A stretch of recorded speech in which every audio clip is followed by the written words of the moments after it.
Herkese merhaba arkadaşlar, kanalımıza hoş geldiniz. Bugün sizlerle başarılı oyuncu Afra Saraçoğlu hakkında yeni haberler hazırladım.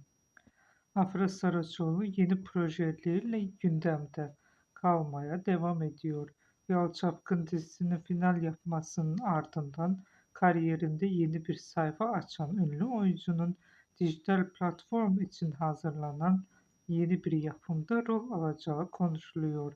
Son günlerde ortaya atılan iddialara göre Saraçoğlu yeni sezonda izleyiciliği buluşacak romantik mini dizinin hazırlıklarına başladı.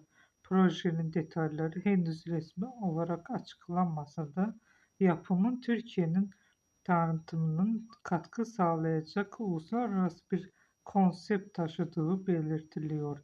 Öte yandan Afra Saraçoğlu'nun moda dünyasındaki yükselişi de sürüyor.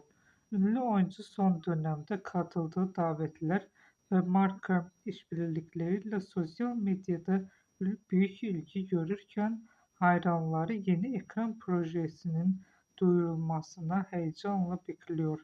Başarılı oyuncunun önümüzdeki günlerde yeni projeyle ilgili resmi açıklama yapması bekleniyor. Son dönemde çıkan haberlerde Afra Saraçoğlu'nun yeni bir mini dizi projesiyle anıldığı ve uluslararası izleyiciye yönelik yapımlarda yer almaya hazırlandığı belirtiliyor. Ayrıca 2025-2026 döneminde yeni marka işbirlikleriyle ekran projeleriyle gündemde kalmaya devam ettiği aktarılıyor. Bugünlük benden bu kadar arkadaşlar. Yeniden görüşmek üzere. Hoşça kalın. Bizi izlemeye devam edin.